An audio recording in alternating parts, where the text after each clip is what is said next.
அப்பா புத்திமதி ஊழியம்னு ஒன்று இருக்குது. அது அப்போஸ்தலனா இருந்தாலும் செய்யணும். அதை சபை பார்த்து கண்டிப்பாக செய்யும். பேதுரு சொல்கிறேன், புத்திமதியை சொல்லுகிறேன். புத்தி அது சொல்லுங்க. பவுல் எழுதுவான் பாருங்க தீமோத்தேயு. புத்திமதிங்கிற ஆதாரம் என்னது?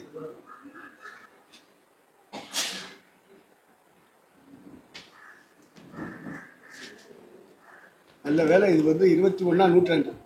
1ஆம் நூற்றாண்டுனா மைக் செட்டு கிடையாது, கரண்ட் கிடையாது, லைட்டு கிடையாது. எப்படி அவங்க எல்லாம் கஷ்டப்பட்டு ஊழியம் செஞ்சிருப்பாங்க யோசிச்சு பாரு. ஓ பவுல் தீமோத்தேயுக்கு சொல்றேன், நான் சொல்லுகிறவைகளை சிந்தித்துக்கொள். கர்த்தர் உனக்கு எல்லா காரியத்திலையும் அப்புறம் புத்தி இல்லாமல ஒழித்து வந்திருக்கா? புத்தி இல்லாமல 7 சபைக்கு தலைவனாக அடுத்த ஸ்டெப்ல உள்ள புத்திமதி வேணும். இத்தனை வருஷத்துக்குள்ள புத்திமதி நமக்குள்ள இருக்கு. இப்போ அடுத்து வர வேண்டிய புத்திமதி வரணுமே. அதுக்கு தான் இந்த ஊழியர் கூட்டங்கள் நம்ம வைக்கிறது. எங்க இருக்கு அந்த வசனம்? என்னது 2:7? அப்படி சொல்லு. புத்தக பேரை சொல்லு, அப்புறம் அதிகாரத்தை சொல்லு, அப்புறம் வசனத்தை சொல்லு. எப்பவுமே பைபிள் வாசிக்கிறவங்க அப்படி சொல்லி பழகுது. வாசிப்பா. நான் சொல்லுகிறவைகளை சிந்தித்துக்கொள். கர்த்தர் எல்லா காரியங்களிலும் உனக்கு புத்தியை தந்தருவார். அப்போ பவுல் சில புத்திமதிகளை சொல்றான். அதை இவங்க புரிஞ்சுக்கிறது. பவுல் பகுதியில சொல்லி கொடுக்குறான்.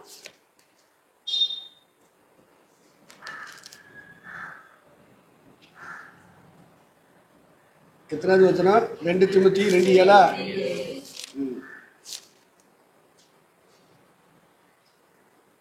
நான் சொல்லுகிறவைகளை சிந்தித்துக்கொள், கர்த்தர் எல்லா காரியங்களிலேயும் உனக்கு புத்தியை தந்தருவார். என்னென்ன விஷயம் அவன் சொல்லிட்டு வாரான்னு பார்த்துக்கிட்டு இருக்க. நீயும் இயேசு கிறிஸ்துவனுக்கு நல்ல போர்ச்சவனாய் தீங்கு அனுபவி, கிருபையில் பலப்படு. என்னிடத்தில் கேட்டவைகளை மற்றவர்களுக்கு போதிக்கத்தக்க உண்மையுள்ள மனுஷனிடத்தில் ஒப்புவே.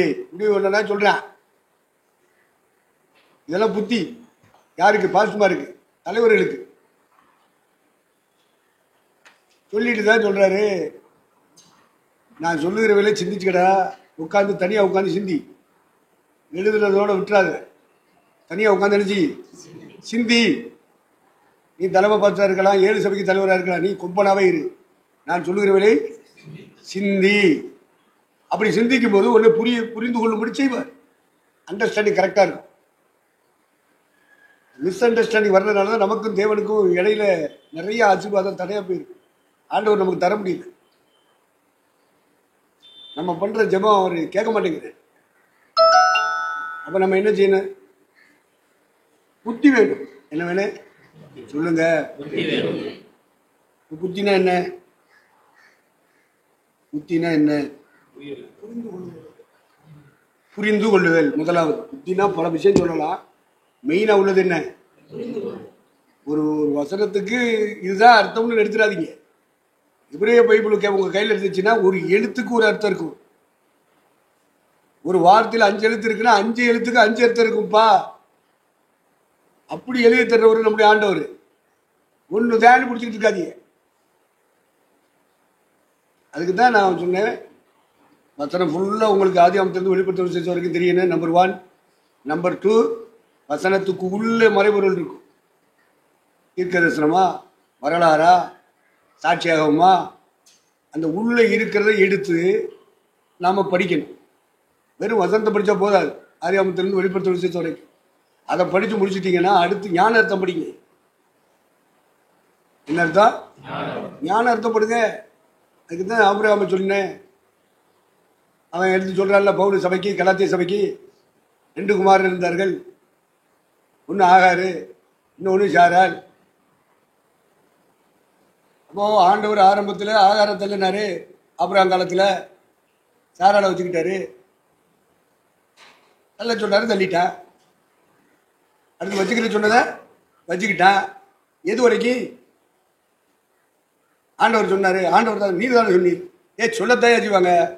ஒரு காலத்துக்கு மட்டும்தான் அந்த உபதேசம். கிறுக்கு பயில இருக்கக்கூடாது. நீங்க தானே சொன்னீங்க. நீங்க தானே சொன்னீங்கன்னா எதுக்கு சொன்ன? எந்த காலம் வரைக்கும் உள்ளது? அது இப்போ புத்திமதி சொல்றேன். ஐயா சொல்லிட்டாரு, ஐயா சொல்லிட்டாரு. ஆண்டவனே சொல்லட்டும் ஐயா. ஏதேன் தோட்டத்தில் இருக்கும்போது ஒன்று சொல்ல தச்சுவேன். அது அந்த தோட்டத்தில் இருக்கு காலம் வரைக்கும் உள்ள பிரமாணம். தோட்டத்தை விட்டு வெளியே வரும். ஏதேன் தோட்டத்தை விட்டு வெளியே வந்ததிலிருந்து மோசே வர்ற வரைக்கும் ஒரு பிரமாணம். என்ன பிரமாணம்? மனசாட்சியின் இது வேற பிரமாணம். ஆண்டவர் தோட்டத்தில் தந்ததையே பிடிச்சிக்கிட்டு இருந்தா எப்படி? ஆண்டவனே தந்தாலும் மனசாட்சியின் காலையில் ஒரு பிரமாணம் தருவார். ஆண்டவன் தான் கொடுத்தாரு, ஆண்டவர் கொடுத்துட்டாரு. இன்னும் ஆண்டவர் கொடுத்தாரு, எத்தனை நாளைக்கு கொடுத்தாரு, எத்தனை மாசத்துக்கு கொடுத்தாரு, எத்தனை வருஷத்துக்கு கொடுத்தாரு. இந்த அறிவு வேணுமா இல்லையா? வேணுமா வேண்டாமா? அதனால உங்களுக்கு காலங்களை குறித்த அறிவு வேணும். என்ன அறிவு? தேவனை குறித்து அறியனு, நம்ம குறித்து அறியனு, சபை மக்களை குறித்து அறியனு, வேதத்தை குறித்து அறியனு. அடுத்து காலங்களை குறித்து அறிவு வேண்டும். டிஸ்பென்சேஷன் அது பாடம் சொல்லி தருவார். பாஸ்டர் ஸ்டீவன் சொல்லி தருவார்.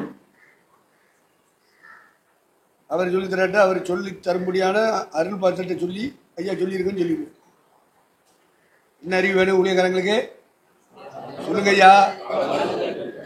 சும்மா அதிகாரத்திலிருந்து வெளிப்படுத்த வரைக்கும் தெரிஞ்சா போதாது. சில பையெல்லாம் மனப்படம் அடிப்பான். என் கூட பாலியனை கூட ஒருத்தர் இருந்தான். எப்பா வசனம் சொன்னான்னா பிச்சு உதறிடுவேன்.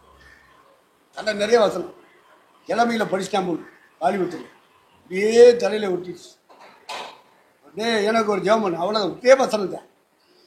இதே ஒரு பிரசவம் பண்ணு ஒரே வசனம் தான். 10 வசனம் 20 வசனம் 25 வசனம் எழுதுவேன். அவன் தான் பாலியனுக்கு லாசருவை ஊழியத்துக்கு அனுப்பும்போது அனுப்புகிற அன்னைக்கு பந்து ஆயிடுச்சு. பஸ் போக்குவரத்து இல்லை. ஏறிட்டு சேர வச்சுட்டு அனுப்பணும். சரின்னு சொல்லிட்டு ஆஸ்பத்திரியில் கிடக்கேன். அவன் வெளியே வந்தான்னா அவங்க அப்பா கிராம நல பணியாளருக்கு அனுப்பிடுவாச்சு. இப்போ அவர் பிள்ளை எடுக்கிறதா நான் பிள்ளை எடுக்கிறதான்னு எனக்கும் அவருக்கும் அருளுக்கு பெரியப்பா தானப்பா. அதனால ஒரே போட்டி, மறைமுக போட்டி. வெளியே வந்தான்னா அவர் குத்திட்டு போய் கிராம நல பணியாளராக போட்டுவார்.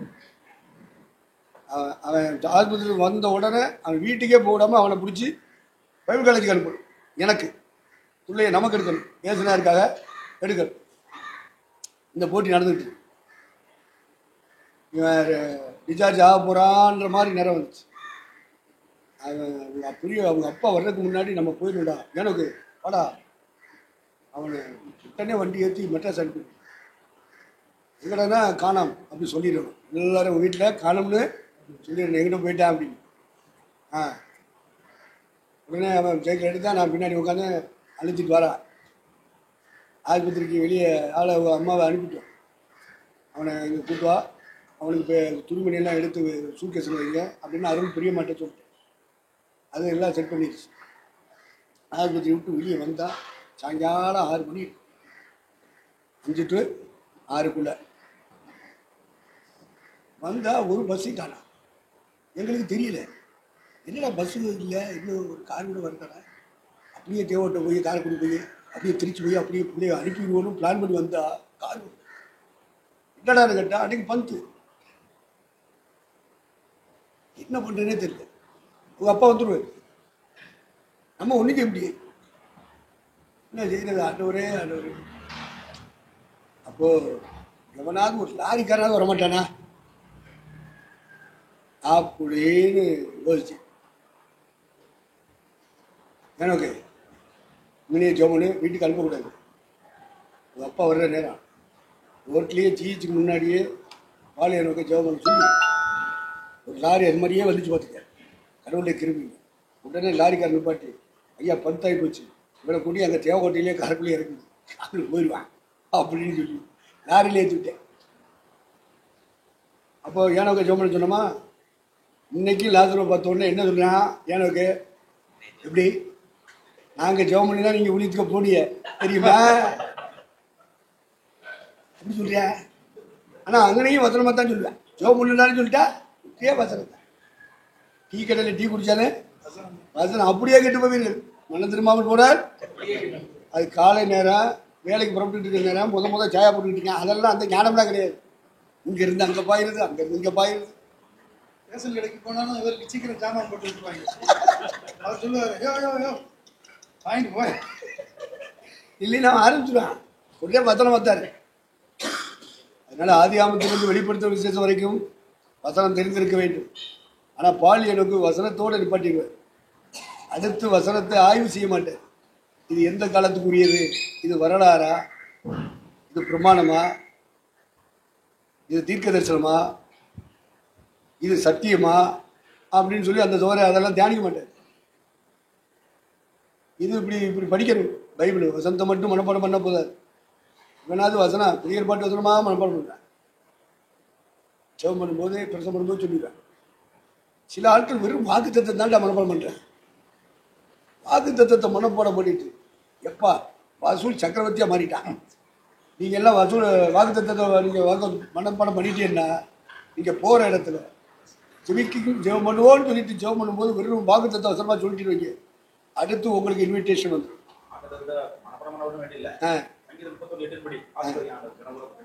அதையும் சுருக்கிட்டாரா ராஜமா போடுறேன். வேற நம்பர் மட்டும் வேற நம்பர் ஜோசியம் அது கம்ப்யூட்டர் ஜோசியம். ஏன்னா இது குடும்பத்தில் சண்டை போட்டுட்டு உட்காந்துருக்கு, சபையில் சண்டை போட்டு உட்காந்துருக்கு.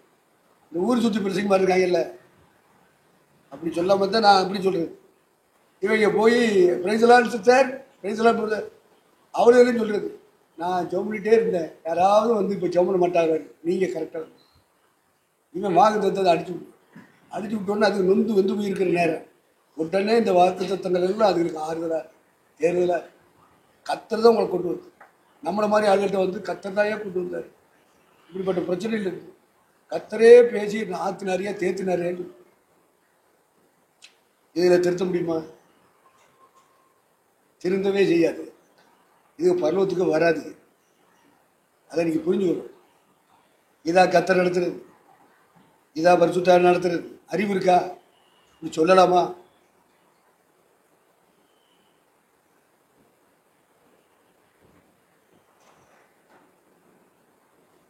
ஆனால் சொல்கிறாரு. அது அவ்வளோதான் வளர்ந்துருக்கு. இப்படி சொல்லலாமா, சொல்லக்கூடாதா, பேசலாமா, பேசக்கூடாது. ஆகவே முதல் பாயிண்ட், ஆதியாகமம் தொடங்கி வெளிப்படுத்தும் விசேஷம் வரைக்கும் சபை பாஸ்டர்மார்களுக்கு வசனங்கள் தெரியணும். ரெண்டாவது, அது எதை பற்றிய வசனங்கள் பார்க்கணும். அடுத்து கான்செப்ட், கர்த்தர் இந்த வசனங்களை கொடுத்தவர்கள் நோக்கம் என்ன, இப்படி படிக்கணும். அடுத்து அவருக்கு சித்தம்னு ஒன்று எழுதியிருக்கும். இப்போ எதெல்லாம் அவருக்கு சித்தமானது அதெல்லாம் நீ தியானிச்சாதான் கண்டுபிடிக்க முடியும். சித்தம்னு எழுதியிருக்கிறத மட்டும் சொல்லக்கூடாது. தேவனுடைய சித்தமாக இருக்கிறது அப்படின்னு எழுதியிருக்கும். நீங்கள் சோத்திரப்படுவது தேவனுடைய சித்தம், இப்படி எதெல்லாம் சித்தம்னு இருக்கோ அதை போட்டு சொல்லிக்கிட்டு இருப்பான். ஒத்துவாக்கியாகிறதை படிச்சுட்டு ஒரு கூட்டம் வசனமாக படிச்சுட்டு சொல்லுவான் பாலியனகுமாரி. ஒரு கூட்டம் வாக்குத்தத்தமாக பேசி ஒவ்வொரு இடத்துலையும் போய் ஜெபம் பண்ணி வசூல் பண்ணிட்டு போயிட்டே இருப்பான். சக்கரவர்த்தி ஆயிடுவான். வசூல் சக்கரவர்த்தி ஆயிடுவான். சில ஆள் இந்த கேட்டகரிக்கு வந்துடுவான். நீங்கள் ஊழியக்காரன் அப்படிலாம் பிரித்து பார்க்கணும். நீங்கள் பகுத்தறிவு உள்ளவர்களாக இருந்து சிலருக்கு இரக்கம் பாராட்டி உலகத்தால் கரைப்பட்ட வஸ்திரத்தையும் வெறுத்து தள்ளுங்க. இரக்கம் பாராட்டுறேன், அன்பு செய்கிறேன், இதான் அன்பு. இதெல்லாம் சத்தியத்துக்கு துரோகம். தேவன் எழுதி கொடுத்த வசன பாதைக்கு துரோகம். அப்படிப்பட்ட துரோகிகளின் கூட்டத்தை நீங்கள் ஆதரிக்க கூடாது. நீங்கள் துரோகிகளை மாறக்கூடாது. அதனால தான் அப்போஸ்தலர் சொன்னாங்க, அப்படிப்பட்டவனை சேர்க்காத, அவனோடுக்கு சாப்பாடு கொடுத்துட்டு நீ உட்காந்து சாப்பிடாத, அவனோடு புசிக்கக்கூடாது, குடிக்கவும் கூடாது. அவங்களாம் கள்ள சகோதரன் தான். அவன் கள்ள ஊழியக்காரன் தான். அவன் கள்ள அப்போஸ்தலன் தான். கள்ள போதகன் தான் கள்ள போதனை மாறுறது. இப்படி பகுத்தறிகிறதுக்கு உள்ள ஆவி தான் உனக்குள்ள இருக்க பரிசுத்தாவி. அப்போ உனக்குள்ள பரிசுத்தாவி இல்லாட்டா எப்படி? சும்மா கையெழுத்து பரிசுத்தாவி. இந்த பகுத்தறிவை இல்லையே. உனக்குள்ள இருக்கிறது பரிசுத்தாவியானவரானா சொல்லி தருவாரே. எவர்கள் தேவனுடைய ஆவியினால் நடத்தப்படுகிறார்களோ அவர்கள் உடனே பரிசுத்தாவி நடத்தலையே. ஒன்றும் சாச ஆவி நடத்துது, உலகத்தின் ஆவி நடத்துது, அந்த கிறிஸ்துவின் ஆவி நடத்துது. உனக்குள்ளேயே என்ன ஆவி இருக்குன்னு ஒன்னையே கண்டுபிடிக்க முடியல. இதெல்லாம் கண்டுபிடிச்சு தேவனுடைய ராஜ்யத்தை கட்டணும், தேவ சபையை கட்டணும்னா இதெல்லாம் வேணுமையா? அதனால இதெல்லாம் நோக்கத்தை படிங்க, சித்தத்தை படிங்க. ஆதியாகமம் முதல் வெளிப்படுத்தும் விசேஷம் வரைக்கும் உள்ள வசனங்களை படிங்க, வாக்குத்தத்தங்களை படிங்க, எல்லாமே உங்களுக்கு தெரிஞ்சிருக்கணும். அடுத்து பைபிளை படிக்கிறது எப்படி? கலர்ஸ் சொல்லி தந்தல்ல. ஒரு உதாரணம் என்ன சொன்னேன்? எம்ஜிஆர் வானவில் என்று பிரசங்கித்தால் போதாது. வானவிலுக்கு எத்தனை கலரு? ஒவ்வொரு கலருக்கும் ஒரு ஆவிக்குரிய அர்த்தம் இருக்கு. ஒவ்வொரு கலருக்கும் இதெல்லாம் நீ தனியா உட்கார்ந்து தியானிக்கணும். 500 தடவை வாய்ச்சேன், 1000 தடவை வாய்ச்சேன்னு சும்மா புருடா விட்டுட்டு என்ன வாய்ச்ச? இங்க வா, இந்த வான உள்ளு போட்டுருக்கு, இதை சொல்லு, இதுக்கு விளக்க சொல்லு. சும்மா பைபிள் 500 தடவை வாய்ச்சான். ஐஎஸ்ஐயை கூப்பிட்டுருவேன். ஆமா, ஒரு குரலை அறுத்துருவார் உன் கழுத்தை.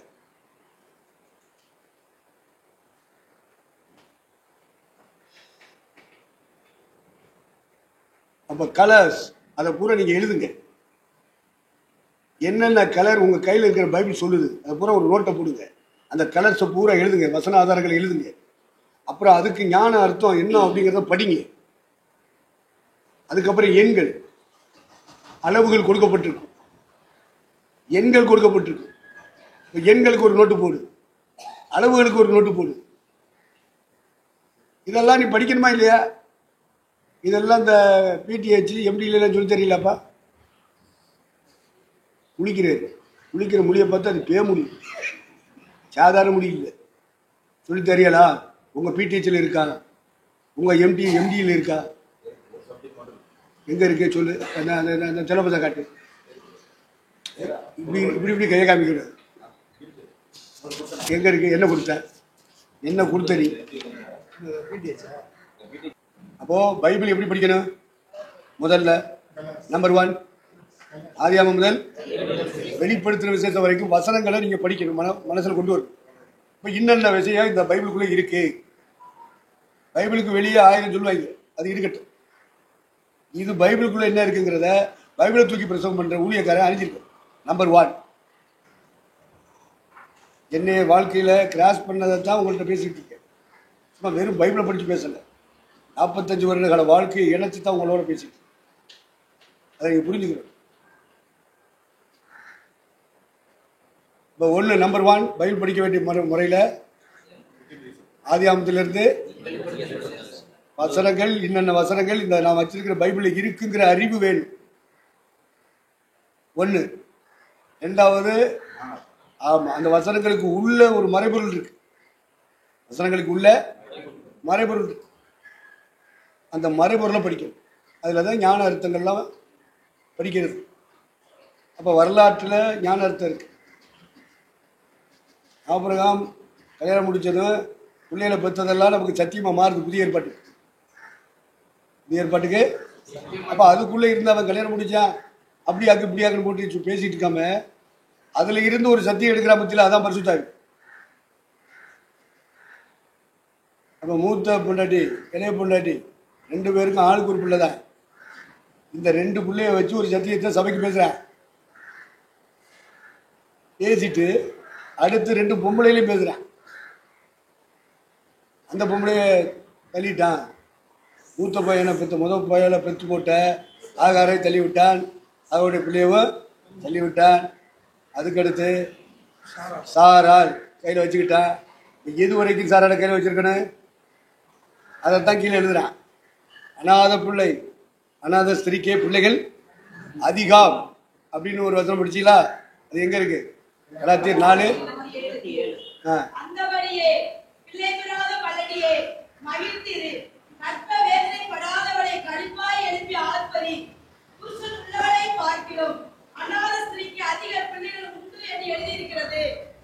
அப்ப பாத்தீங்களா? நீ எதுக்கு இந்த வசனத்தை எடுக்கிற? அப்ப அந்த பொம்பளைக்கு சொல்ல முடியாத பிள்ளைகள் பிறகு யாருக்கு? அந்த பொம்பளை ஒரு சபையை பொம்பளையா பேசுறான் பவுல். அப்ப ஆகார பேசுறா, சாரால பேசுறா, அவங்க பெற்ற பிள்ளைகளை பேசுறா. 3வது அந்த அதிகாரத்தில் என்ன சொல்ற? எருசலேமை பற்றி பேசுறா. எருசலேம்லடா புதிய ஏற்பாட்டு சபை. ஆமா, இது இதுக்கு பேரு எருசலேம்ல என்னது? மேலான எருசலேம். இது பேர் என்னது? மேலான எருசலேம், புதிய எருசலேம்.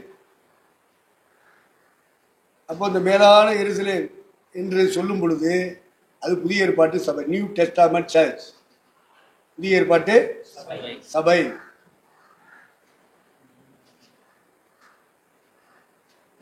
இப்போ வேதத்தில் என்ன சொல்லியிருக்கு? பிள்ளைப்படாத மலடியே கலிகூறு மகிழ்ந்துரு. அப்போ கல்யாணம் முடிச்சு பிள்ளைய பெற்றோட பார்க்கணும், நீ பெற்ற பிள்ளைகள் அதிகம் அநேகம் அப்படின்னு சொன்னால் அது என்ன, எதை குறிக்குது? புதிய ஏற்பாட்டு சபையை. ஒரு பொம்பளையா பேசுகிறான் பவுல்.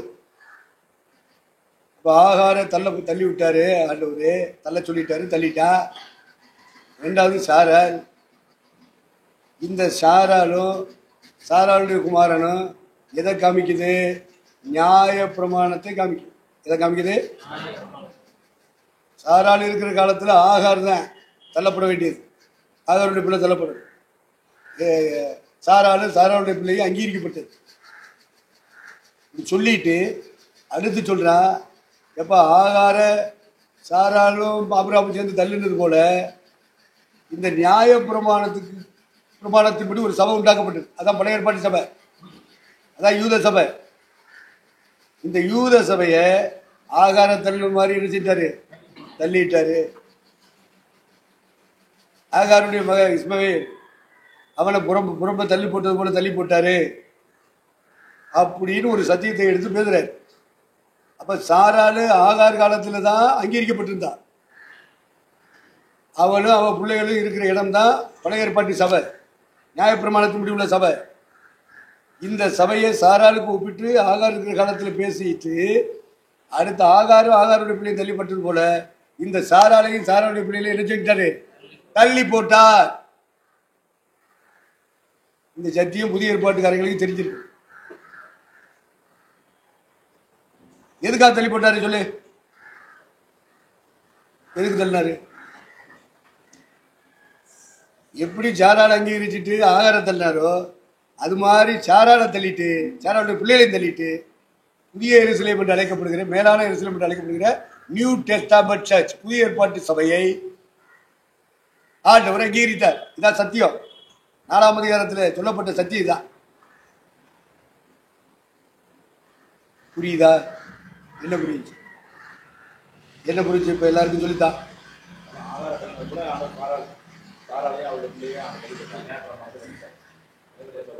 எதுக்காக தள்ளாரு?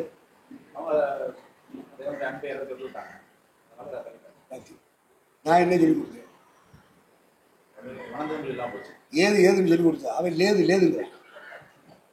அப்பா புதிய ஏற்பாட்டு சபையை ஆண்டவர் தனக்கு மனவாட்டியா எடுக்கிறார். பழைய ஏற்பாட்டு சபை ஒரு காலத்தில் மனைவி மனவாட்டி, அதனாலதான் டிவோர்ஸ் கொடுத்தேன்னு சொல்றாரு எரேமியாவை கொண்டு. அந்த அக்கால தங்கச்சிக்கு டிவோர்ஸ் கொடுத்துரு. அப்போ மூத்தவனுக்கு டிவோர்ஸ் கொடுத்ததை தெரிஞ்ச பிறகு ரெண்டாவது காரியம் என்ன செய்யற? கள்ளத்தனமாக என்கிட்ட மனம் திரும்பினாலே எல்லாமே முடியறதோடு மனம் திரும்பலேன்னு சொல்றாரு. டிவோர்ஸ் கொடுத்துட்டே சொல்றாரு. அப்படியானால் பழைய ஏற்பாட்டு சபை ஒரு காலத்தில் தேவனுக்கு மனைவி மனவாட்டி. சபையை பெண்ணுக்கு ஒப்பிட்டு தான் பேசுவார். அதனாலதான் பவுல் இப்ப புதிய ஏற்பாட்டு சபைனா எவ்வளவு வலிமை உள்ளது, அதுக்குரிய சிலாக்கியங்கள் என்ன, பரிசுத்தாவியானவர் எந்த பாதையில் கொண்டு போயிட்டு இருக்க என்பதை உனக்கு எனக்கு புரிந்து கொள்வதற்காகத்தான் பவுலை கொண்டு தேவன் அந்த காலத்துல இந்த வரலாற்றை எடுத்து சொல்லுகிறேன். இந்த வரலாற்றுக்குள்ள ஒரு ஞான அர்த்தம் இருக்கா? புதிய ஏற்பாட்டு சபை எவ்வளவு வல்லமை உள்ளது. நாம் ஈசாக்கை போல வாக்கு தத்தத்தின் பிள்ளைகளா இருக்கிறோம். நமக்கு கொடுக்கப்பட்ட வாக்கு தத்தம் என்ன? கிறிஸ்து. பாவத்தின் சம்பளம் மரணம், தேவனுடைய கிருபை வரவோ நம்முடைய கர்த்தராகிய இயேசு கிறிஸ்துவால் உண்டான நித்திய ஜீவன். குமாரனை விசுவாசிக்கிறவன் ஜீவனை உடையவன், இல்லாதவன் ஜீவன் இல்லாதவன். இந்த இடத்துக்கு வந்துடும். அப்போ நாம வாக்கு தத்தத்தின் பிள்ளை. அப்போ முதல் பிள்ளை, மூத்த பிள்ளை யாரு கேட்டா ஜீசஸ். அவர் வாக்கு தத்தத்தின் பிள்ளை, சந்ததி என்றெல்லாம் அவரை பற்றி சொல்லியிருக்கு. ஆபிரகாம், ஈசாக்கு, யாக்கோபுக்கு சந்ததிகளை பற்றி வாக்குறுதிகள் தரப்பட்டன. சந்ததிகள் என்று சந்ததிகள் என்று பலரை குறித்து சொல்லாமல் சந்ததி சந்ததி சந்ததி என்று ஒருவனை குறித்தல்லவா சொல்லி இருக்கிறது. அந்த சந்ததி கிறிஸ்துவே. அந்த சந்ததியை யார் யாரெல்லாம் ஏற்றுக்கொண்டார்களோ விசுவாசித்து அவன் தேவனுடைய பிள்ளையாய் மாறுகிறார். அதே நேரத்தில் ஆபிரகாமின் பிள்ளையாகவும் மாறுகிறார். மாம்சத்தின்படி உள்ள சந்ததி தேவனால் அங்கீகரிக்கப்படாது. யூதனும் மாம்சத்தில் பிறந்தவன், துலுக்கனும் மாம்சத்தில் பிறந்தவன். அவங்க எல்லாம் கோடி கோடியாக பணி பெருகியிருக்கான். ஆனால் ஆண்டவர் அங்கீகரிக்க மாட்டார். கிறிஸ்துவ விசுவாசித்து கிறிஸ்துக்குள்ள வந்தாதான் அவனுக்கு பரலோகத்தில் இடம், நித்திய ஜீவன். மற்ற பயிரெல்லாம் அடிபட்டு போவான். அதை புரிஞ்சுக்கிறீங்க. மாமிசத்தின்படி ஆபிரகாமின் சந்ததி தான் யூதனும் துலுக்கவனும்,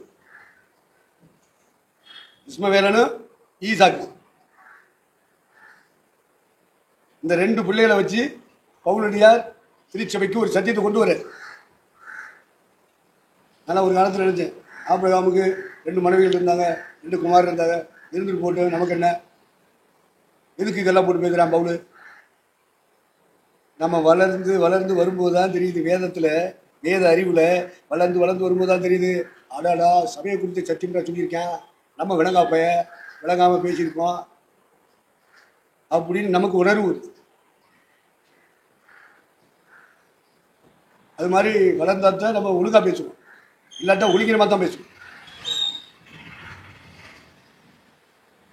இப்போ வரலாறு படிக்கணுமா வேண்டாமா சொல்லுங்க?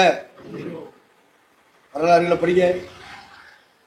அப்போ வசனத்துக்கு உள்ளே வசனத்தை படிக்க, வாக்குத்தத்தத்தை படிக்க, அடுத்து வரலாறுகளை படிக்க, தீர்க்கதரிசனங்களை படிக்க, சத்தியங்களை படிக்க, இப்படி பிரித்து படிக்க. அதுக்கடுத்து வசனத்துக்கு உள்ளே மறைந்திருக்கிற மறைபொருள்களை படிக்க, இன்டர்பிரிட்டேஷன். அது பேர் என்னது? அதுக்குள்ளே இருந்து ஒரு வியாக்கியானம் நீங்கள் செய்ய வேண்டும். அதான் ஞான அர்த்தம், மறைபொருள். ஆபிரகாம் சாராள், ஆபிரகாம் ஆகார், ஆபிரகாம் இஸ்மவேல், ஆபிரகாம் ஈசாக்கு, இதெல்லாம் வாசிக்கிறோம். இது வரலாறு. இந்த வரலாறுக்கு உள்ளே மறைக்கப்பட்டிருக்கு ஞான அர்த்தம். அந்த எடுத்துட்டான்ல பவுலு, எடுத்தானே எடுக்கலையா? இது மாதிரி நீ வாசிச்சுட்டு விட்டுட்டு போயிடக்கூடாது, ஞான அர்த்தம் எடுக்கணும். தீர்க்க தரிசன புத்தகங்கள்ல எடுக்கணும், மோசையின் ஆகமத்தில் எடுக்கணும், சங்கீதங்கள்லேயே எடுக்கணும். இப்படி படிக்கணும்ப்பா. வேதம் படிக்காமல் இருந்துட்டு எங்கே எழுதியிருக்கு, எங்கே எழுதியிருக்கு, எங்கே எழுதியிருக்குன்னா உன் தலையில் எழுதி என்ன கேட்டுட்டு இருக்க? விளங்கா போய் எல்லாம் எழுதியிருக்காதுப்பா. 4:7 எபேசியர். கிறிஸ்துவினுடைய ஈவின் அளவுக்கு தக்கதாக நம்மில் அவனவனுக்கு கிருபை அளிக்கப்பட்டிருக்கிறது. ஆதலால் அவர் உன்னதத்துக்கு ஏறி சிறைப்பட்டவர்களை சிறையாக்கி மனுஷர்களுக்கு வரங்களை அளித்தார் என்று சொல்லி இருக்கிறார். ஏறினார் என்பதினாலே அவர் அதற்கு முன்னே பூமியின் தாழ்விடங்களில் இறங்கினார் என்று விளங்குகிறது அல்லவா? விளங்கா பயிலுக்கு விளங்காது. கர்த்தர் எழுதி கொடுத்த உன் கையில் கொடுத்த வேதத்துல சிலதுல நீ விளங்கித்தான் பேசணும், புரிஞ்சுதான் பேசணும். விளங்குதல் என்றால் புரிந்து கொள்ளுதல் என்று அர்த்தம். விளங்காம பேசுனா நீ விளங்காதவன். நீ வசனத்தை விளங்கணும். இப்படி பல கோணங்கள்ல நீ வசனத்தை விளங்கணும். ஏன்னா அன்னைக்கு இருந்தவங்க எங்க எழுதியிருக்கு, வசனத்தில் எங்க எழுதியிருக்கு, சங்கீதத்தில் எழுதியிருக்கு தெரியுமா? இந்த வசனம் வாசி. 68:18 சங்கீதம். உன்னதத்திற்கு ஏறி சிறைப்பட்டவர்களை சிறையாக்கி கொண்டு போனீர். தேவனாகிய கர்த்தர் மனுஷருக்குள் வாசம் பண்ணும் பொருட்டு துரோகிகளாகிய மனுஷர்களுக்காகவும் வரங்களை பெற்றுக் கொண்டீர். இப்படி உன்னதத்துக்கு ஏறினார் என்று எழுதியிருக்கு. அவர் பாதாளத்தில் இறங்கினார் ஓட்டு கேட்டுக்கிட்டு இருக்கான் இந்த திருட்டு பையன். எங்க எழுதியிருக்கு, எங்க எழுதியிருக்கு கேட்கிறான். அதனால பவுல் சொன்னா மண்டகாஞ்சி, ஏறினார்னு சொன்னாலே உன்னதத்திற்கு சிலுவைக்கு வந்துட்டு அவர் ஏறினார்னு சொன்னா அதற்கு முன் பூமியின் தாழ்விடங்களில் இறங்கினார் என்பது இந்த விளங்காப்பையில். என்னடா கேள்வி கேட்டுட்டு இருக்கிய? சத்தியத்தை விளங்க வைக்கிறதுக்கு தாண்டா பரிசுத்தாவி. எதுக்கு பரிசுத்தாவி? கைதட்டு இருக்கா? அடிவாசம் பேசுறக்கா? கேட்க வேண்டியது கேளு, வசனம் இருக்காயான்னு கேளு, தப்பு இல்லை. ஆனா வசனத்தின் மறைபொருள் ஒரு சத்தியம். வசனத்தின் அது ஞான அர்த்தம் சொல்லுவாங்க, மறைபொருள்னு சொல்லுவாங்க. அது வரலாறுகள்லேயும் இருக்கும், வாக்கு தத்தங்களுக்குள்ளே இருக்கும், தீர்க்க தரிசனங்களுக்குள்ளே இருக்கும், சங்கீதத்திலே இருக்கும், தீர்க்கதரிசன புத்தகங்கள் எல்லாவற்றுக்குள்ளேயும் மறைஞ்சிருக்கும். படிக்கணுமா வேண்டாமா? இதுக்கு தாயா பைபிள் காலேஜ். எதுக்கு இதெல்லாம் நம்ம படிக்கணும், பைபிள் படிக்கணும் அப்படின்னு நான் சொல்லிக்கிட்டு இருந்தேன். ஐயா புத்திமதி தானே சொல்றாரு. அப்படி நீ வாட்டுக்க கண்ணை மூடி மூடி திறந்தீங்கன்னா என்ன அர்த்தம்? தூங்குறேன்னு அர்த்தம். என்ன அர்த்தம்? கண்ணை அப்படி மூடி மூடி அப்படின்னா உண்ட மயக்கம் தொண்டருக்கு கண்ணு சொருங்க. அதனாலதான் பேதுரு சொன்னார், இந்த ஊழியக்காரெல்லாம் யார் தெரியுமா? 2 பேதுரு 1:9 வாசி. இவைகள் இல்லாதவன் எவனோ அவன் முன் செய்த பாவங்கள் அல்ல, தான் சுத்திகரிக்கப்பட்டதை மறந்து கண் சொரிகை போல குருடனாய் இருக்கிறான். இப்ப பாத்தீங்களா, என்ன தெரியாதவன நீங்க கூட இருப்பீங்க. இந்த மாதிரி உட்காந்து முடிச்சு பார்த்தாரு. சின்ன பிள்ளைய குடும்பத்தில் இருக்கல, பச்சை பிள்ளைய சின்ன பிள்ளைய ஓடியாடி விளையாண்டு அது சில நேரம் முடிக்கி. எதுக்கு முடிக்குதுன்னு ஆத்தாக்கறிக்கு தான் தெரியும், மற்றவங்களுக்கு புரியாது. உடனே கொண்டு போய் டாய்லெட் ரூம்ல விட்டுருவாங்க. அப்ப அதை முடிக்கிறது எதுக்கு? அதனால அப்படியே கண்ணை திறந்து மூடி நிம்மதியா போய் படுவேன். என்னை உட்கார வச்சு கத்த விட்டுக்கிட்டா போய் நீ இப்படி முடிக்கிறது. அப்ப கண்ணா ஆபரேஷன்ல பண்ணி விடணுமா இல்லையா? கண்ணை செக் பண்ணுங்கய்யான்னு சொல்லணுமா இல்லையா? கண்ணாடி போடணுமா இல்லையா? நம்ம ஆளுக்கு கண்ணாடி போட்டு அழுத்துப்பான். ரொம்ப விவரமான ஆட்கள் நம்ம ஆட்கள். என்ன பரஞ்சோதி?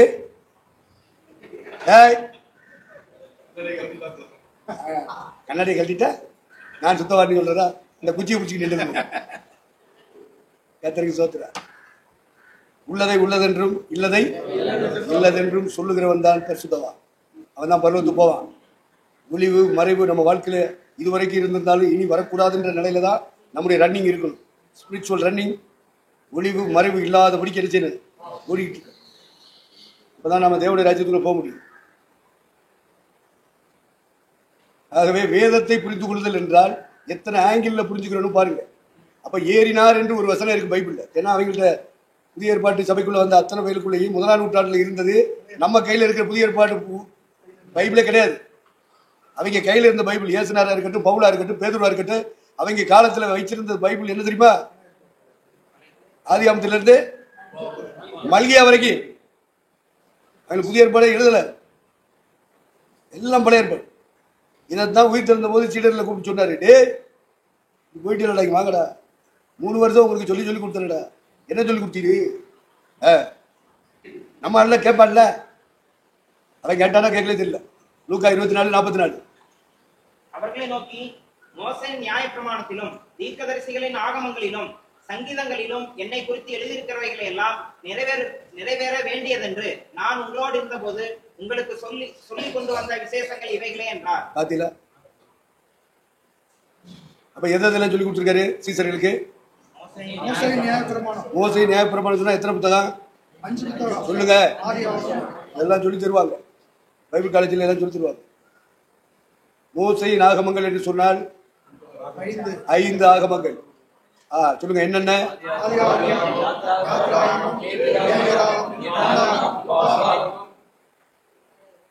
பைபிளை திறந்து வச்சுக்கிட்டா சொல்றது? பைபிள் எழுதி இருக்கிறத வாசிக்கிறதா?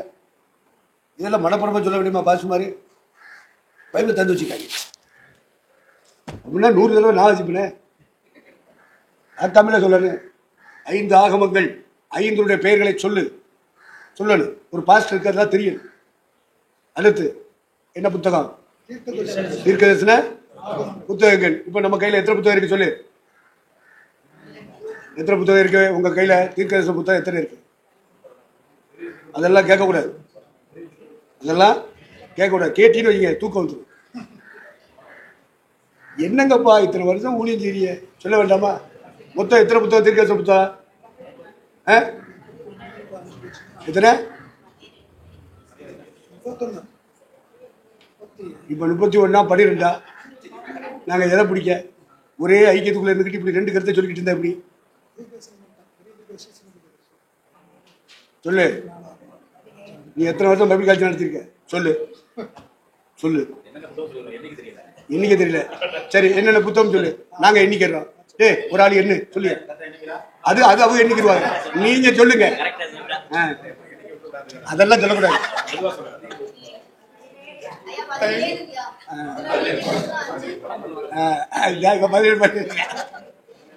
அப்ப நல்லா பண்ணிக்கிறீங்க. தீர்க்கதரிசன புத்தகங்கள் நம்முடைய பைபிள், நம்ம கையில இருக்கிற பைபிள்ல தீர்க்கதரிசன புத்தகங்கள் சொன்னா மொத்தம் எத்தனை? 17. எத்தனை புத்தகம்? 17. இப்ப என்னென்ன புத்தகம் சொல்லு?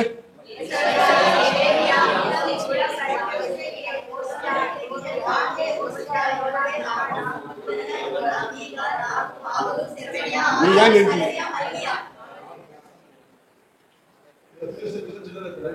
இந்த என்ன சொல்லலையா? இந்த அங்க பதில் சொல்லுங்க.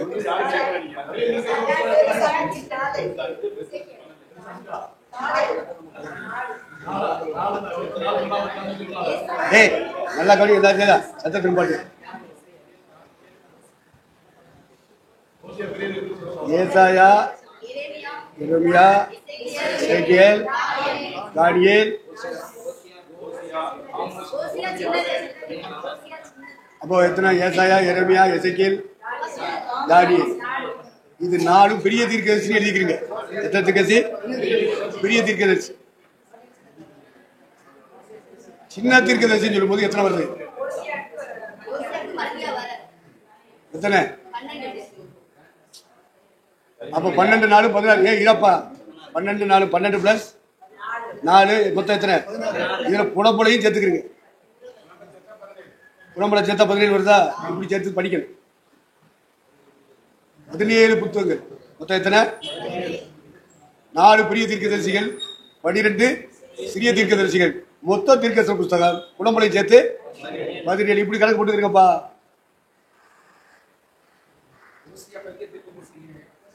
ஓசியா பெரிய தீர்க்கதரிசி நீ வச்சுக்க. எவனாவது வந்து கேட்டானே ஏன்ட்ட வாணி.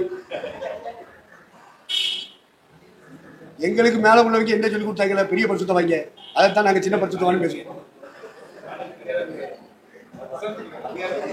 சம்மந்தி இடிச்சுக்கிட்டு வந்துருவா. இடம் போட்டேன்னு வச்சுக்க, அப்படியே தூக்கி கொண்டாந்து பைப்பு கலைச்சி நிரப்பிடுவார்.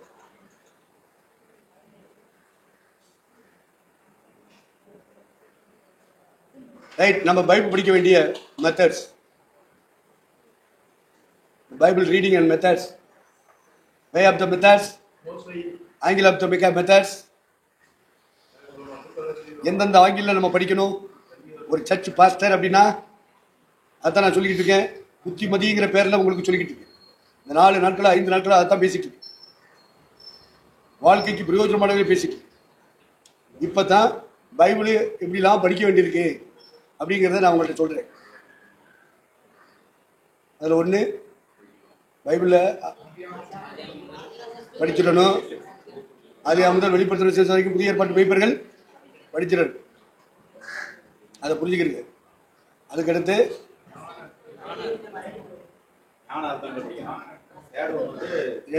நம்பர் 1, பைபிள் வார்த்தைகள் வசனங்கள் ஃபுல்லாக படிச்சிடணும். நீங்கள் வாசித்து தான் ஆகணும். ஆதியாகமம் தொடங்கி வெளிப்படுத்துகிற விசேஷம் வரைக்கும் வாசித்தாகணும். வாசிக்கிறதுல என்னென்ன விஷயம் இருக்குங்கிறத புரிஞ்சுக்கிறோம்.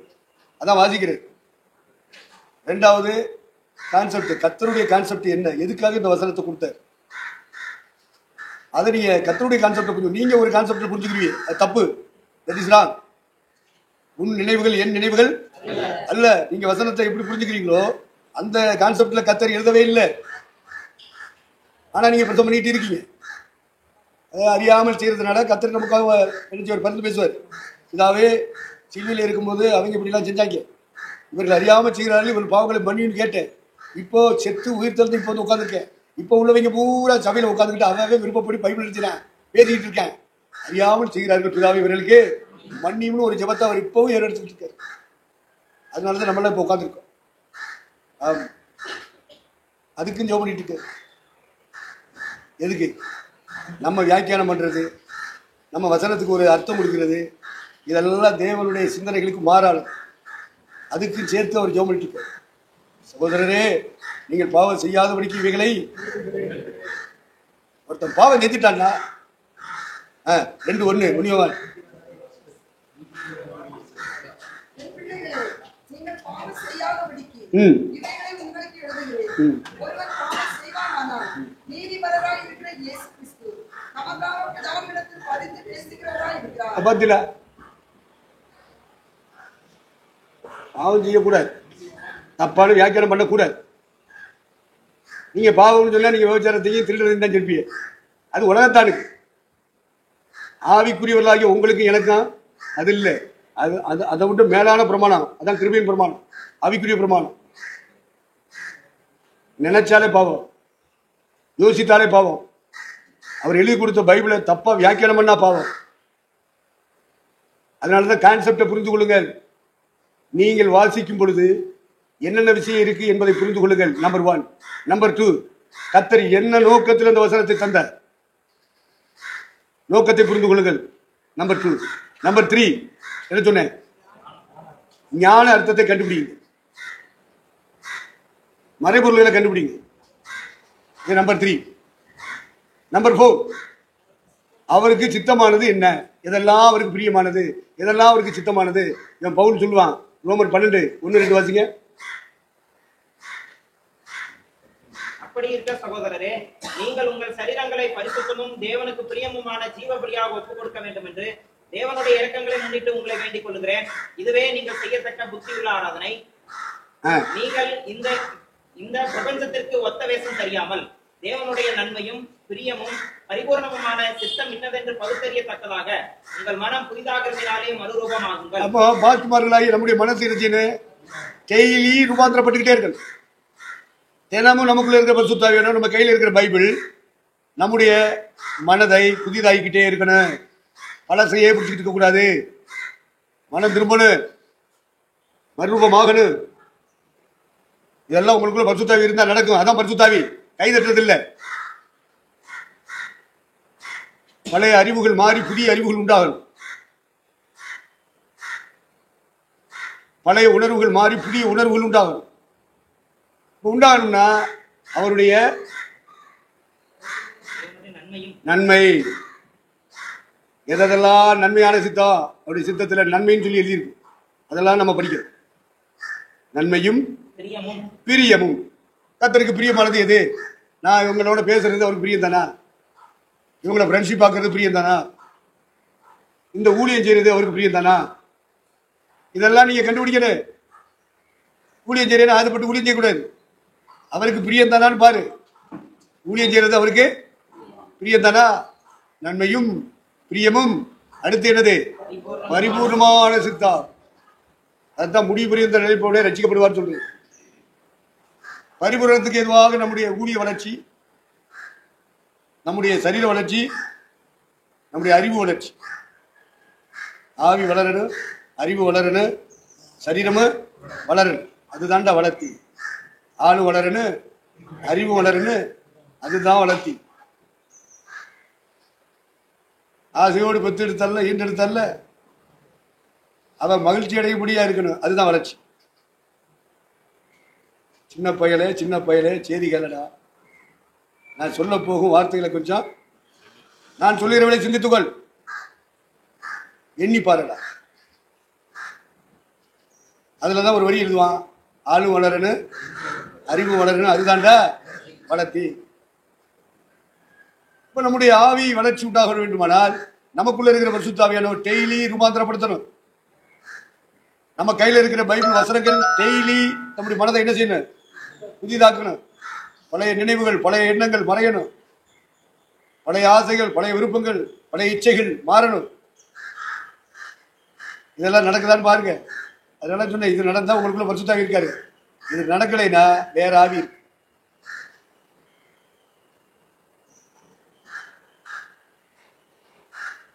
தீத்து 3:5 அது என்ன இருக்கு?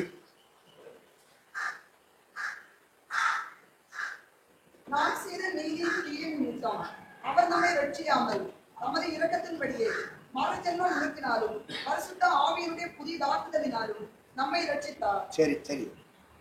அப்போ பரிசுத்த ஆவியானவர் நமக்குள்ள வந்தா என்ன செய்வாரு சொல்லுங்க? டெய்லி நம்முடைய மனசு புதுசானும்ல, நடக்குதா? அவர் எங்கேயோ இருக்காரு, நம்ம எங்கேயோ இருக்கோம். ஞாயிற்றுக்கிழமை கோயிலுக்கு போயிட்டோம்னா இந்த கைதட்டை சொல்றதுக்கு வருவார் கொண்டு இந்த ஆவியானவர்.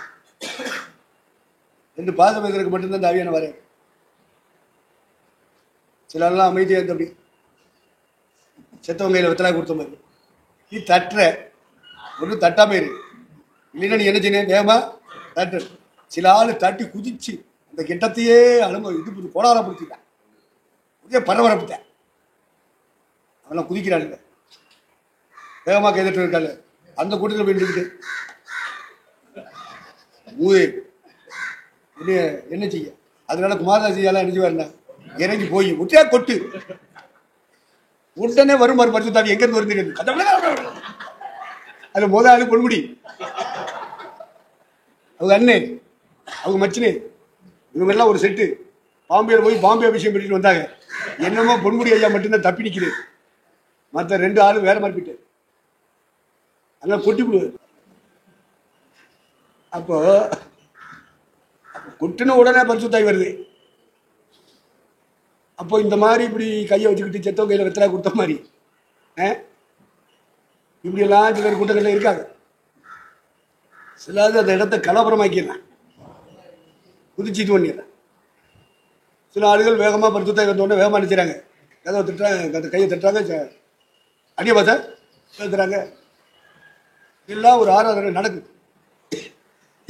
அந்த கூட்டத்தில் இப்படி ஆவியில் நிரம்பாம இப்படி தட்டிக்கிட்டு இருந்தா இப்படி. அப்போ குமாரதாஸ் ஐயாவை எழுப்பி, ஐயா நீங்கள் ஒரு முறை எடுத்தீங்க விசிட் பண்ணிட்டு போங்கன்னு சொல்லு. அவங்க வந்துட்டான்னு வை, கொட்டி விடுவார். நார்த் இந்தியன் அபிஷேகமே அப்படித்தான். ஆமாம், இது சவுத் இந்தியன் அனாயிட்டிங் இங்கே. அதனால வேதாகமத்தை படிக்க வேண்டிய பிரகாரம் படிக்கிறது, வாசிக்கிறது இல்லை, யோசிக்கணும். யோசிக்கிறது மட்டுமல்ல, தியானிக்கணும். தியானிக்கிறது மட்டுமல்ல, ஆராய்ச்சி செய்யணும். அதுதான் பிடி முடிச்சுட்டு எம்டி படிக்கன்னு உங்களுக்கு அப்ளிகேஷன் ராத்திரி போல உட்காந்து அவர் தயாரிச்சு நமக்கு தர்றாங்க.